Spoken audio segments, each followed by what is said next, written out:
우리 설교 제목을 다 같이 한번 크게 읽겠습니다. 시작. 복음에 합당하게 생활하라. 사랑하는 성도 여러분, 사람은 누구나 자신의 신분에 걸맞게 살아야 존중함을 받게 됩니다. 만약에 빚을 내는 정구가 빚을 내지 못한다면 사람들은 그 쓸모없는 정구를 밖에 내버릴 것입니다. 또한 소금이 맛을 내지 못한다면 사람들은 그 쓸모없는 소금을 밖에 내버려 사람들의 발에 밟히게 할 것입니다. 이와 마찬가지로 성도들이 거룩하게 구별된 성도로서 신분에 걸맞게 살지 않으면 결국 버려져 세상 사람들의 입에 밝히게 되며 온갖 비난과 조롱을 당하는 그러한 사람이 될 것입니다. 하나님은 구원받는 자녀들의 신분에 대하여서 너희는 나의 자녀이다.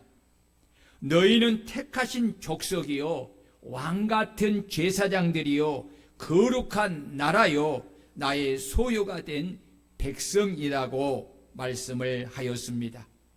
그리고 이 신분을 주신 목적은 어두운 죄악 가운데서 구원하여 그의 생명의 빛에 들어가게 하신 예수 그리스도의 아름다운 복음의 덕을 선포하며 증거하기 위함이라고 하였습니다.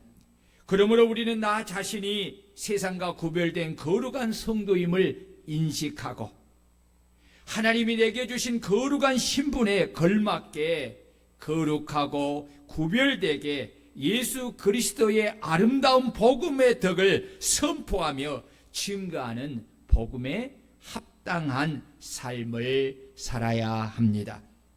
그렇다면 복음은 무엇입니까? 복음은 예수 그리스도이십니다. 예수 그리스도의 복음은 하나님이신 예수님께서 인간을 죄와 사망에서 구원하여 영생을 주시기 위하여 인간의 몸을 입고 그리스도로 이 땅에 오셔서 인간의 모든 죄를 대신 담당하여 십자가에 달려 피 흘려 죽으시고 장사한 지 사흘 만에 부활하셨습니다. 그러므로 누구든지 예수 그리스도를 하나님의 아들이심과 그리스도로 믿고 자신의 하나님으로 자신의 주인으로 영접하면 죄사함을 받고 영생을 얻고 하나님의 자녀가 되어 천국을 소유하는 것입니다. 이 복음은 모든 믿는 자들에게 구원을 주시는 하나님의 능력입니다. 이 세상 그 어디서도 죄인을 사망해서 구원하는 능력을 가진 복음은 없습니다. 오직 예수 그리스도의 복음만이 유일한 생명을 주는, 영생을 주는, 천국을 주는 복인 줄 믿습니다. 우리는 이 능력의 복음을 가진 자들입니다. 그래서 이 복음을 전하는 전도자와 선교사의 발이 아름답고 복된 발인 것입니다. 왜냐하면 이 복음을 통해 구원의 역사가 일어나고 이 복음을 통해 생명의 역사가 일어나고 이 복음을 통해 치유의 능력이 나타나기 때문입니다. 그래서 바울 사도는 그리스도의 복음을 가리켜서 모든 믿는 자에게 구원을 주시는 하나님의 능력이라고 말씀하신 것입니다. 그렇다면 합당하게 생활하라라는 뜻은 무엇입니까? 여기 생활하라는 말의 헬라어 뜻은 시민답게 살아라 라는 의미입니다. 바울 사도는 왜 성도들에게 시민답게 살아라고 빌립보 교회 성도들에게 말씀한 것입니까? 그것은 그 당시 로마의 시민권을 가진 빌립보의 사람들이 대단한 특권과 그 시민권을 가진 자로서 자부심과 긍지를 가지고 생활을 하였기 때문에 그렇습니다. 그들은 비록 로마로부터 800km나 떨어져 있었지만은 그들은 노마의 언어를 쓰고 노마식으로 옷을 입고 노마의 풍습을 따라 살았습니다. 그들은 자신의 언어가 또 행동이 노마인으로서 자부심에 먹칠을 하지 않을까 염려하면서 노마의 시민답게 그렇게 살았다는 것입니다. 바울 사도는 이런 점에 착안하여서 로마 시민권과 비교할 수 없는 천국 시민권을 가진 모든 성도를 향하여서 오직 너희는 그리스도의 복음에 합당하게 생활하라고 한 것입니다. 다시 말하면 세상의 사람들이 로마의 시민으로 사는 것을 그토록 자부심과 긍지를 가지고 당당하게 자랑스럽게 살고 있다면 너희는 천국의 시민권을 가진 천국의 시민으로서 더욱더 당당하게 자부심과 긍지를 가지고 천국 시민답게 살아야 하지 않겠느냐라는 말씀의 의미인 것입니다. 그렇습니다. 우리는 비록 이 땅에 발을 딛고 살아가지만 이 세상에 속한 자가 아닙니다. 우리는 천국의 시민권을 가진 하나님의 나라에 속한 하나님의 백성들인 줄로 믿습니다. 그러므로 하루를 살아도 천국 시민답게 살아야 합니다. 비록 경제적인 어려움이 있고 인간관계에 아픔이 있고 고난이 있어도 천국 시민으로서 자부심과 긍지를 가지고 천국 시민답게 당당하게 살아야 하는 것입니다. 왜냐하면 이것이 바로 복음에 합당한 삶이기 때문에 그렇습니다. 그렇다면 복음에 합당한 생활은 무엇일까요? 첫째, 하나님 앞에서 신앙생활 하는 것입니다. 따라해 봅시다. 하나님 앞에서 신앙생활을 하는 것이다. 27절에 보면 내가 너희에게 가보나 떠나 있으나 라는 말이 있습니다.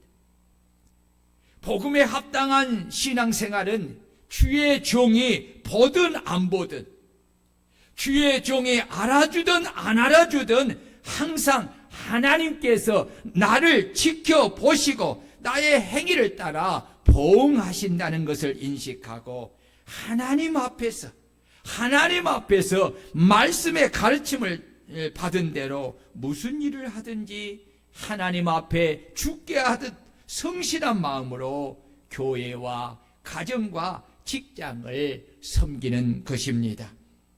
그렇다면 복음에 합당하지 않는 신앙생활은 무엇입니까? 하나님보다 사람을 더 의식하고 사람이 보면 하고 사람이 보지 않으면 안 하고 사람이 알아주면 하고 안 알아주면 안 하는 눈가림으로 사람을 속이고 외식하는 바리새인과 서기관의 신앙입니다. 주님은 외식하는 신앙을 책망하였습니다. 그러므로 우리는 이런 외식하는 바리새인과 서기관의 신앙을 버리고 오직 하나님 앞에서 복음으로 구원받은 자녀답게 주의 종이 보든 안 보든 주의 종이 알아주든 안 알아주든 복음의 신앙에 합당한 신앙생활을 하여서 어디에서 무엇을 하든지 항상 하나님 앞에서 마음을 다해 죽게 하듯 내가 맡은 일에 성실하고 충성되게 하여서 오직 하나님을 기쁘시게 하는 성도들이 되시기를 주의 이름으로 축원합니다. 두 번째로 복음에 합당한 삶은 따라해 봅시다. 한 마음 한 뜻으로 말씀에 굳게 서서 복음의 신앙을 위하여 협력하는 것이다. 오늘 27절에 보면 너희가 한 마음으로 서서 한 뜻으로 복음의 신앙을 위하여 협력하는 것과 라고 말씀하고 있습니다. 교회를 섬길 때 가장 중요한 것은 성도가 한 마음으로 말씀에 굳게 서서 한 뜻으로 하나 되어 복음의 신앙을 위하여 협력하는 것입니다. 왜냐하면 우리는 주의 피로 구속함을 받아 주의 몸된 교회를 위해 봉사하며 섬기도록 두신 한 몸의 지체이기 때문입니다. 건강한 몸은 머리의 지시를 받아 몸 안에 있는 모든 지체가 한마음 한뜻으로 사랑으로 연합하여 서로 도와주고 서로 희생함으로 협력하는 것입니다. 이처럼 주님의 몸된 우리 교회가 건강한 교회가 되려면 머리이신 주님의 말씀을 따라 몸의 지체들인 모든 성도가 한마음 한뜻으로 말씀 안에 굳게 서서 복음을 위하여 사랑으로 연합하여 서로 도와주고 서로 희생함으로 협력하고 봉사하며 섬겨야 합니다. 이것을 지체의 동역이라고 하는 것입니다. 만약 몸의 지체인 우리 성도들이 머리이신 주님의 지시를 받지 않고 또한 한마음 한뜻으로 말씀 안에 굳게 서지 못하고 복음의 신앙을 위하여 사랑으로 연합하지 않고 서로가 도와주거나 서로를 위하여 희생하지 않는다면, 그리고 교회가 복음을 위하여 하는 일에 협력하지 않는다면 주님의 몸된 우리 교회는 몸의 지체가 영적 무기력증과 영적 식물 인간의 병이 들어서 교회가 받은 사명을 감당하지 못함으로 결국 몸의 모든 기능이 마비되어 죽고 마는 것입니다. 이런 교회가 있었습니다. 그것이 이 요한계시록에 나오는 사대교회에 있습니다. 이름은 살아있는데 실상은 죽은 교회. 방주교회라는 이름은 살아있는데 교회에 주신 사명을 우리 모든 지체들이 합력하여 연합하여 그 사명을 이루지 못한다면 우리 교회는 죽은 교회가 되는 것입니다. 그러므로 모든 성도가 한마음 한뜻으로 말씀 안에 굳게 서서 복음의 신앙을 위하여 사랑으로 연합하여 서로 도와주고 서로 희생함으로 협력하고 섬기는 것은 나 자신도 살고 내 생명줄에 연결된 다른 지체들도 살고 우리 주님의 몸된 방주교회가 사는 것입니다. 그래서 주의 몸된 교회를 섬기는 일은 누구 혼자에게 모든 일을 하라고 맡겨서는 안 됩니다.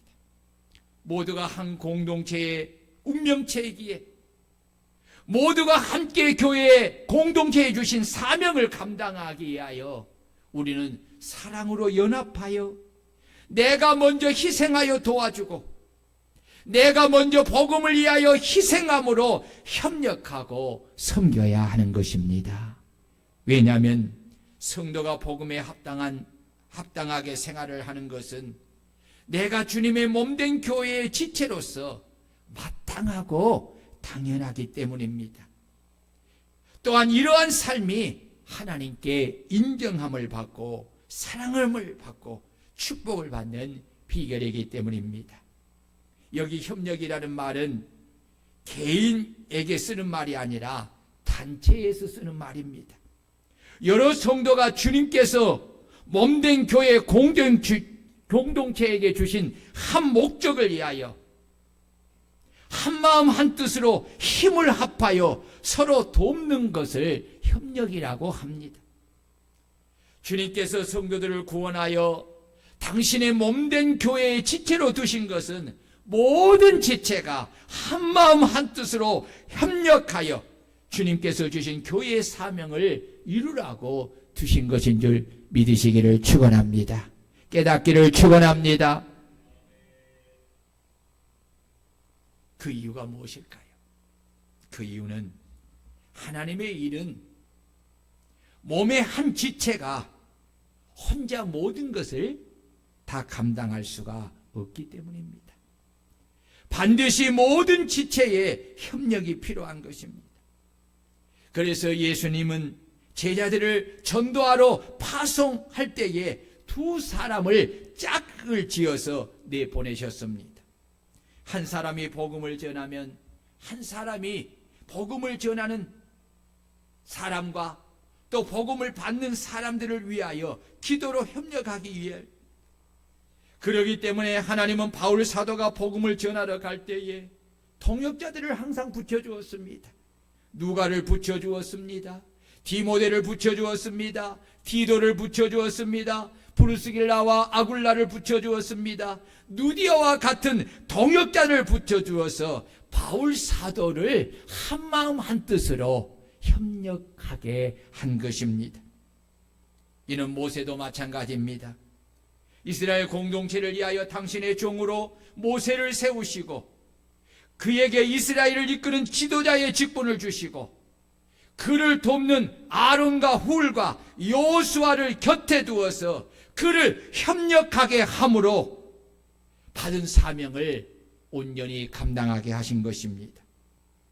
이는 우리 예수님도 당신의 사역을 돕도록 12명의 제자를 세우시고 그들의 동역과 협력으로 하나님 나라가 어떻게 세워가는가를 친히 보여주시면서 제자들에게 그 사역을 맡기신 것입니다. 그래서 제자들은 교회 공동체를 섬기면서 자신들을 돕는 7명의 안수 집사를 세워 동역하게 하여 주님의 몸된 교회를 통하여 하나님의 나라를 세상에서 세워나간 것입니다. 이처럼 주님의 몸된 교회와 하나님의 나라는 한마음 한뜻으로 말씀에 굳게 서서 복음의 신앙을 위하여 협력하는 것으로 이루어지는 것입니다. 저는 우리 교회 담임 목사로서 우리 교회 성도님들에게 감사하는 것은 우리 성도님들이 한결같이 하나님의 동역자로서 담임 목사의 동역자로서 복음의 신앙을 위하여 열심히 잘 협력하고 있다는 것입니다. 담임 목사가 하나님 나라를 위하여서 무엇을 하고자 할 때에 모두가 열심히 협력함으로 우리는 지금까지 많은 것을 이룰 수가 있었습니다. 바라기는 이 거룩한 신앙을 주님이 오실 그날까지 우리가 잘 간직하고 행하여야 될 줄로 믿습니다. 왜냐하면 주님이 오시는 마지막 때의 성도들이 주님의 마음을 향한 사랑과 믿음이 식어 처음에 가진 사랑과 믿음을 잃어버리기 때문입니다. 그래서 성도 중에는 비록 교회를 다니지만 복음의 신앙을 위하여 교회와 한마음 한뜻으로 연합하지 않고 협력하지 않고 뭔가 상관없이 홀로 신앙생활을 하는 경우가 있습니다. 지체가 몸에 연합하지 않는 것은 실상은 죽은 것입니다. 문제는 주님의 재림에 가까울수록 개인주의가 성행하여서 교회 안에서 복음을 위하여 함께 연합하여 협력하여 섬기는 일들을 마치 간섭처럼 여기고 자신을 구속하는 것처럼 여겨 그냥 홀로 하나님을 예배하고 홀로 신앙생활을 하려고 한다는 것입니다. 이런 사람은 자신이 그리스도의 몸의 지체요 포도나무이신 주님의 가지라는 주님의 말씀을 전혀 이해하지 못하고 있는 종교인인 것입니다.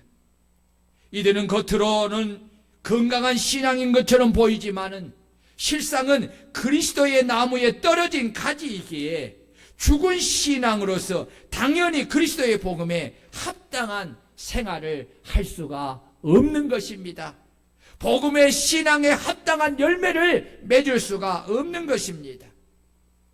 종교인은 비록 몸은 교회를 다니지만 그리스도의 뜻이나 사명과는 아무 상관이 없습니다. 그저 몸 안에 지체를 그냥 넣어둔 것 같은 것입니다. 결국은 그 몸 안에 있지만은 몸으로부터 핏줄이 연결되지 않는 독립체이기 때문에 결국은 믿음이 썩어 죽게 되고 다른 지체들에게 악한 영향을 주어 결국 몸을 상하게 하는 것입니다.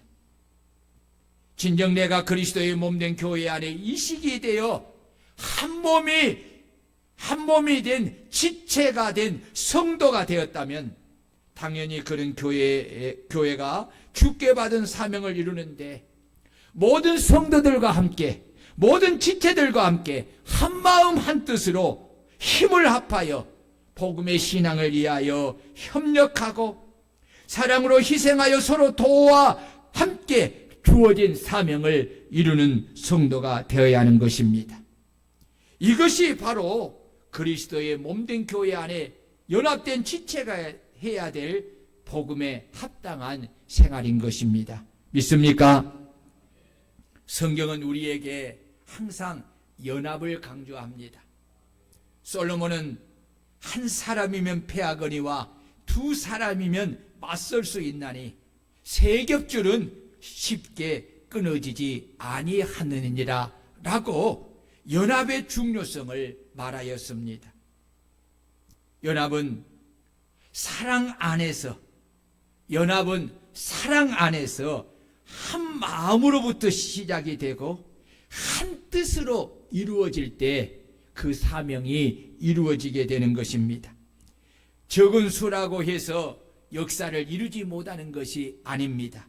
비록 적은 수라도 주의 뜻을 따라 사랑으로 한마음 한뜻으로 연합하면 큰 힘을 발휘할 수가 있고 큰 역사를 이룰 수가 있는 것입니다.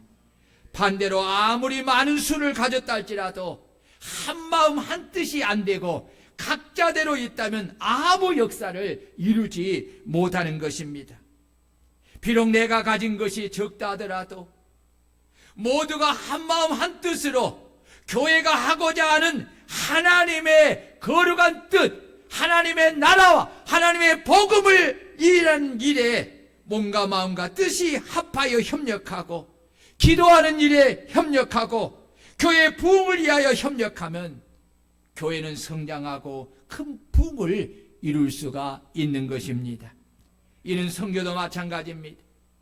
제가 목양을 하면서 우리 성도님들에게 감사하는 것은 우리 교회에 모인 성도들이 많은 성도들을 가진 그런 교회와 같지 않지만 우리 성도들은 말씀의 가르침을 받아 구원하신 이유와 교회를 세우신 목적을 잘 알고 있기에 주의 몸된 교회의 지체로서 교회 가는 모든 영적인 일에 열심을 내어 참여하고 주께 받은 사명을 이루는데 한마음 한뜻으로 말씀에 굳게 서서 복음을 위하여 사랑으로 연합하여 서로 도와주고 서로 희생함으로 협력하고 기도와 물질로 전도와 선교와 구제하는 일에 열심을 내어 섬김으로 하나님을 기쁘게 하는 이 성도들 교회가 되었기 때문에 나는 여러분들을 위해서 늘 감사하고 또 하나님께 기도할 때마다 그렇게 감사를 드립니다. 이번에 시드 선교사 대회에도 우리 교회와 성도님들이 주의 말씀을 따라 한 마음과 한 뜻으로 말씀에 굳게 서서 복음을 위해 사랑으로 연합하여 기도와 물질로 헌신해 주셨기에 종가 사모님이 가서 우리 교회 성도님들의 그 따뜻한 사랑을 선교대에 오신 우리 선교사님들과 스태프들에게 전하고 잘 섬기고 오겠습니다. 이러한 삶이 한 마음 한 뜻으로 서서 복음의 신앙을 위하여 협력하는 바로 그리스도의 복음에 합당한 삶인 줄 믿습니다. 믿습니까?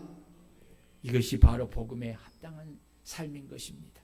사랑하는 여러분, 참 고마워요. 우리 시드 선교회 안에는 규모가 좀 큰 교회들이 꽤 많이 있습니다.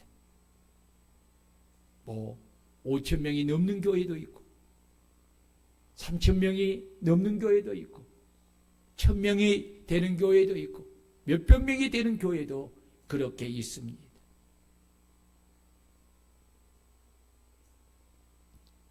우리가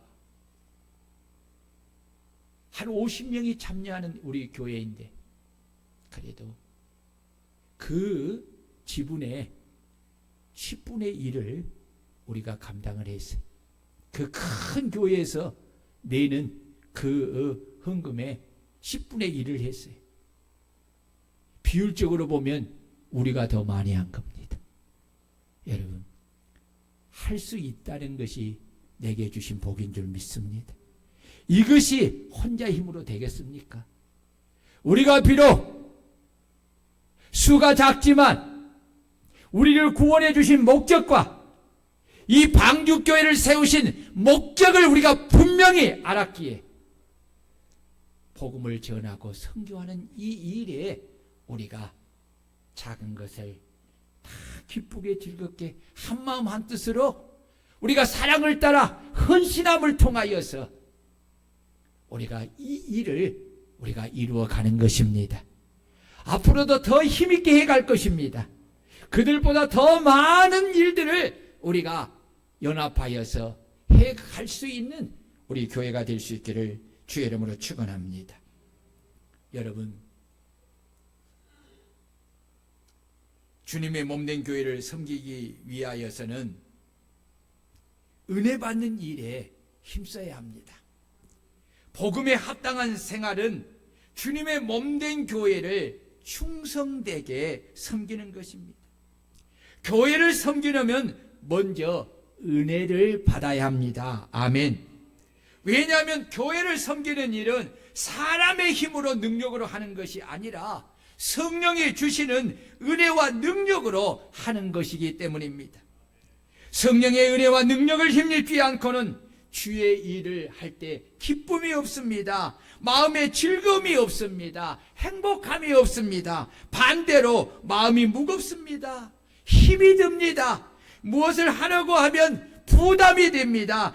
짜증이 납니다. 여러분, 주의 일을 하면서 행복하지 않습니다. 그러나 성령의 은혜를 받고 능력을 받으면 주의 일이 즐겁습니다.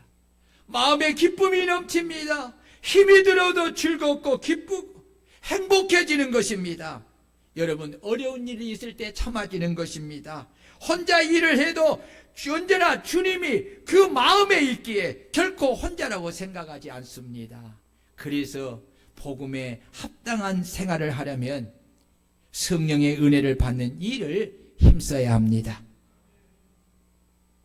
복음에 합당한 생활을 하려면 먼저 성령의 은혜를 받아야 합니다. 성령의 은혜를 받아 보면 여러분 모든 것이 달라지게 됩니다. 마음에 천국이 임하게 됩니다. 마음에 천국이 임하게 되면 내 몸과 내 물질과 내 생명을 주님을 위해서 기꺼이 바쳐도 전혀 아깝지가 않습니다. 주님께 드리고 또 드리고 또 드려도 더 못 드린 것으로 인하여서 마음이 안타까고 내가 바쳐도 더 바치지 못하는 아쉬움이 더 큰 것이 은혜를 받으면 느끼는 마음인 것입니다. 그래서 성령의 은혜를 받으면 여러분 마음에서 이런 찬송이 나오는 것입니다. 그 크신 하나님의 사랑 말로 다 형용 못하네. 하늘을 두루마기 삼고 바다를 먹물로 삼아도 한없는 하나님의 사랑 다 기록할 수 없겠네. 나 십자가 대할 때 그 일이 고마워. 내 얼굴 감히 못 들고 눈물 흘리도다. 늘 울어도 눈물로써 못 갚을 줄 알아. 몸밖에 드릴 것 없어. 이 몸 바칩니다. 할렐루야. 이것이 누가 이런 가사를 쓸 수 있습니까? 성령의 은혜를 받은 사람이 이런 가사를 쓰고 이런 노래를 부를 수가 있는 것입니다. 성령의 은혜를 받지 못하면 이런 찬송을 이해할 수가 없고 불러도 가사의 의미를 느끼지 못합니다. 성령의 은혜를 받지 못하면 여러분 우리가 세상의 연속곡을 보면서도 눈물을 흘리는데 이런 은혜로운 찬송을 부르면서도 여러분 눈물 한 방울 나오지가 않는 거예요. 그러므로 주님의 몸된 교회를 충성되게 섬겨 복음의 신앙에 합당한 생활을 하려면 먼저 성령의 은혜를 받는 성도들이 되시기를 주의 이름으로 축원합니다. 성령의 은혜를 힘입어 복음의 신앙을 위하여 한마음 한뜻으로 협력하여 주님의 몸된 교회를 충성되게 섬겼습니다.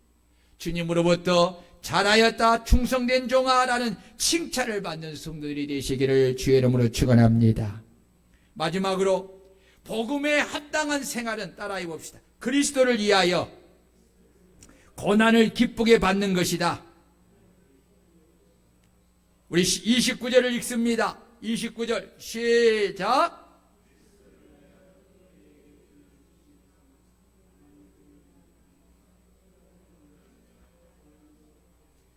아멘.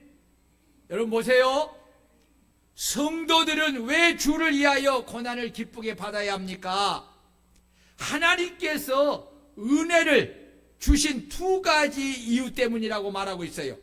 첫째는 주신 은혜로 예수를 믿어 구원을 받는 일이고, 둘째는 자신을 구원하신 주를 위하여 고난을 받게 하기 위함이라고 말씀하고 있습니다.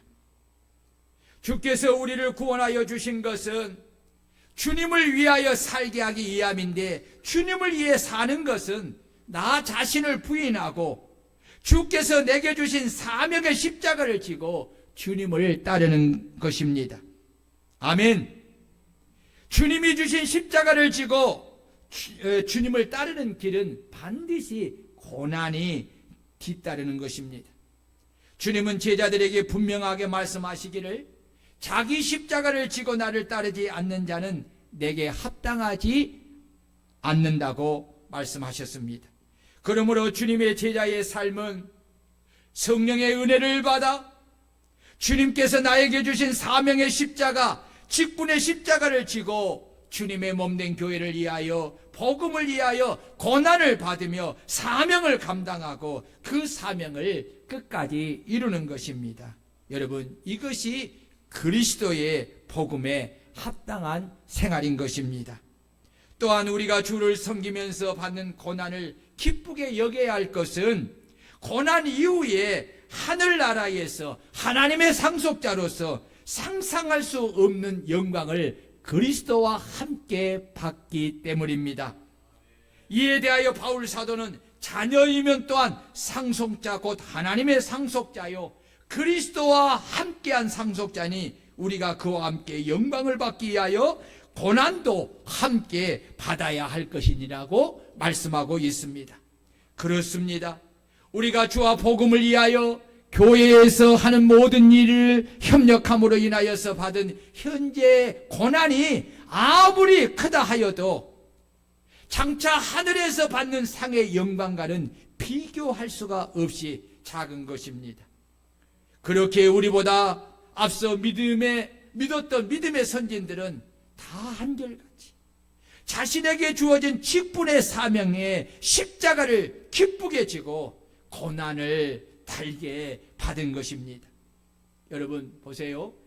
계시록, 요한계시록 4장 4절 이하를 보면 하늘의 24장로들이 주님께 영광과 존귀와 감사를 돌릴 때에 보좌에 앉으신 주님께 드린 것이 바로 그들이 주님께 충성하여 받아 머리에 쓴 면류관이었습니다. 만약에 그날의 모든 성도가 24장로들처럼 보좌에 앉으신 자신을 구원하신 주님께 내가 받은 것으로 영광과 존귀와 감사를 올려드릴 때 주님께 드릴 면류관이 내게 없다면 그 자리가 내게 얼마나 부끄러운 자리이겠습니까? 정말 구속의 은혜는 크지만 내가 주님께 드릴 것이 없다면 그것이야말로 부끄러운 구원이 되는 것입니다. 그래서 사도는 베드로전서 4장 16절에 만일 그리스도인으로 고난을 받으면 부끄러워하지 말고 도리어 그 이름으로 하나님께 영광을 돌리라고 한 것입니다. 그렇습니다. 그리스도의 복음에 합당하게 생활하기 위하여 그리스도를 위하여 몸된 교회를 섬기고 협력하다가 받는 고난은 결코 부끄러운 것이 아닙니다. 그 고난은 오히려 자랑스러운 것이기에 우리가 하나님께 영광을 올려드릴 수가 있는 것입니다. 그래서 주님은 마태복음 5장 10절 이하에서 의를 위하여 박해를 받는 자는 천국이 그들의 것이 되기에 복이 있다고 말씀하신 것입니다. 또한 주로 말미암아 욕을 먹고 박해를 받고 거짓으로 누명을 쓰고 모든 악한 말을 듣는 것은 성도에게 복이 되니 기뻐하고 즐거워하라고 말씀하신 것입니다. 왜냐하면 하늘에서 그것으로 인하여, 그 고난으로 인하여 받는 상이 크기 때문에 그렇습니다.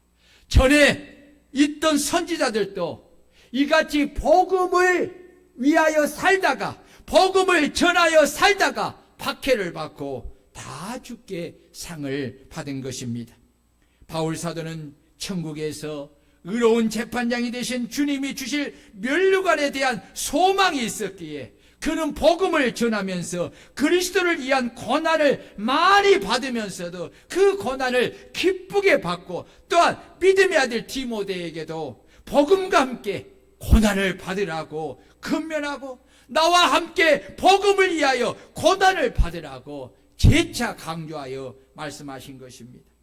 그러므로 주님의 몸된 교회의 지체로서 봉사하며 섬기며 복음을 위하여 협력함으로 인하여 받는 고난은 여러분 나에게 주시는 큰 축복임을 믿으시기를 축원합니다. 교회를 봉사하고 섬기고 복음을 위하여 협력하지 않는 자는 여러분 하늘의 상이 없어요. 왜요? 고난을 받지 않기 때문에.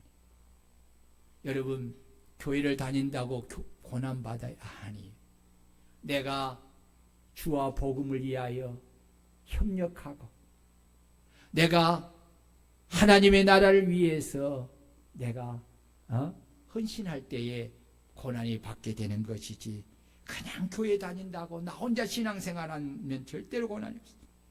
여러분 한 달란트 받은 종을 보세요. 주님을 위해서 한 것이 없고 거우 자기 신앙 가지고 묻어두었기 때문에 고난받는 거 없어요. 그러나 언제 고난부터 시작해요? 인생이 끝나면 그때부터 당한 고난은 영원한 것입니다. 그러므로 우리는 그리스도의 복음에 합당하게 생활하기 위하여서 주님의 몸된 교회의 지체로서 봉사하며 섬기고 주의 종을 돕고 전도하며 선교하는 일을 위해 협력할 때 반드시 악한 마귀로부터 어려움과 고난의 시험이 따른다는 것을 인식하고, 이런 것이 올 때 올 것이 왔구나 당황하지 말고 주님이 주실 상에 대한 소망을 가지고 기쁨으로 그 고난을 받으시기를 축원합니다. 그리고 끝까지 복음을 위하여 협력하여 그 뜻을 이루는 성도들이 되시기를 축원합니다. 주님은 당신의 복음에 합당한 생활을 한 성도들에게 그날의 면류관의 상을 주시며 영원한 영광의 상을 주실 것입니다. 아멘. 아멘. 우리 말씀을 보여잡고, 주여 나도 복음의 신앙에 합당한 생활을 하는 성도가